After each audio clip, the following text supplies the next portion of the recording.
जय भीम साथियों, आज के इस वीडियो में हम बताएंगे कि कैसे पेरियार के वजह से पिछड़ों को दिए गए आरक्षण समाप्त होने से बच गया। एक बार तो ऐसा हुआ कि पिछड़ों को मिलने वाला आरक्षण की सुविधा को समाप्त कर दिया गया था, लेकिन फिर पेरियार की संघर्षों की वजह से उसे फिर से बहाल किया गया। तो आज का वीडियो इसी मुद्दे पर आधारित है। साथ ही हम इस बात को भी जानने का प्रयास करेंगे कि पेरियार आखिर क्यों 15 अगस्त 1947 को मिली आज़ादी को एक मिथ्या और साजिश मानते थे। दक्षिण भारत के प्रसिद्ध समाज सुधारक और दलित चिंतक पेरियार ईवी रामास्वामी मानते थे कि 15 अगस्त 1947 को मिली आज़ादी ने दलित, शोषित और वंचित समाज को मिलने वाले आरक्षण को खत्म कर दिया।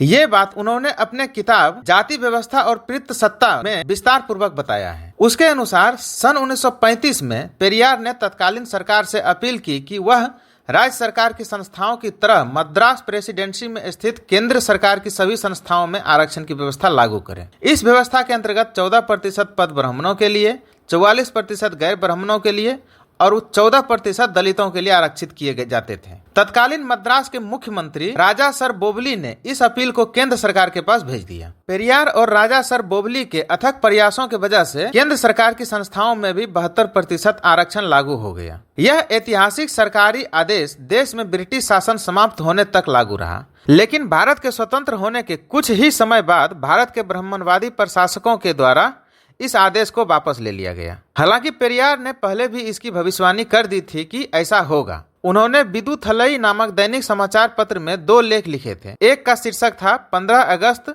वर्णाश्रम शासन के नए युग का उदय और दूसरे का शीर्षक था 15 अगस्त ब्रिटिश बनिया ब्राह्मण संविदा दिवस। यह बात सन 1950 की है, जब एक ब्राह्मण महिला सेनबागुम दुरईसामी को एक मेडिकल कॉलेज में इसलिए प्रवेश नहीं दिया गया क्योंकि वह निर्धारित आयु सीमा पार कर चुकी थी। दुरईसामी ने इसके लिए आरक्षण को दोषी ठहराते हुए मद्रास उच्च न्यायालय में एक याचिका दायर करके आरक्षण की व्यवस्था को रद्द करने की मांग की। उसी वर्ष 28 जुलाई को मद्रास उच्च न्यायालय ने उस महिला के पक्ष में अपना निर्णय सुना दिया।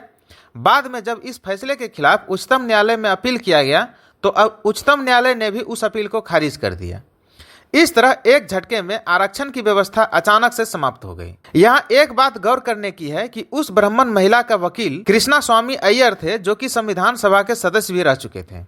इस प्रकार न्यायपालिका के माध्यम से पहले उच्च न्यायालय से फिर उच्चतम न्यायालय के माध्यम से पिछड़ों को मिलने वाली आरक्षण की सुविधा समाप्त कर दिया गया। लेकिन पेरियार ने हार नहीं मानी। न्यायपालिका के जरिए आरक्षण की व्यवस्था को खत्म होने के बाद भी पेरियार ने अपना संघर्ष जारी रखा।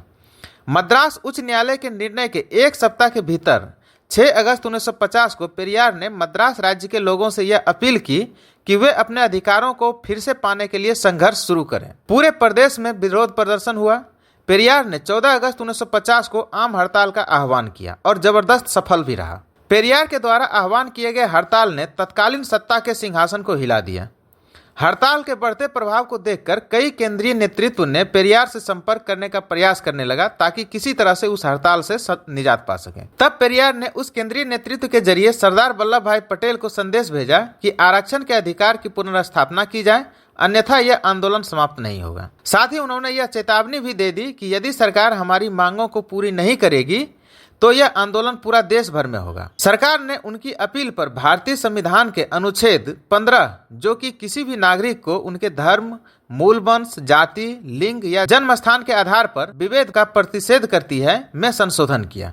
अनुच्छेद 15 के 1 में कहता है कि राज्य किसी नागरिक के विरुद्ध केवल धर्म, मूल वंश, जाति, लिंग, जन्मस्थान या इसमें से किसी के आधार पर कोई विभेद नहीं करेगा। वहीं अनुच्छेद 29 के 2 में यह व्यवस्था थी कि राज्य द्वारा पोषित या राज्य निधि से सहायता पाने वाली किसी भी शिक्षण संस्थान में प्रवेश से किसी भी नागरिक को केवल धर्म, मूल वंश, जाति, भाषा या इनमें से किसी एक के आधार पर वंचित नहीं किया जाएगा। पेरियार की वजह से अनुच्छेद 15 में खंड 4 जोड़ा गया, जो कहता है कि इस अनुच्छेद की या अनुच्छेद 29 के खंड 2 की कोई बात राज्य को सामाजिक या शैक्षणिक दृष्टि से पिछड़े हुए नागरिकों के किन्हीं वर्गों की उन्नति के लिए या अनुसूचित जातियों या अनुसूचित जनजातियों के लिए कोई विशेष उपबंध करने से नहीं रोकेगी।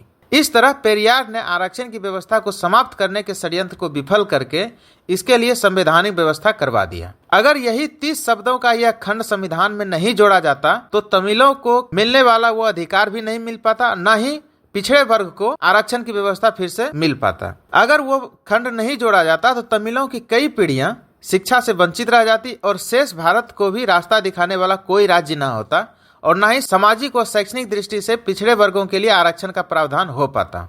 पेरियार के वजह से ही अब भारत के पिछड़े वर्गों की आने वाली पीढ़ियां शिक्षा से वंचित भी नहीं रहती है और न ही वो आरक्षण की सुविधा से वंचित रहती है।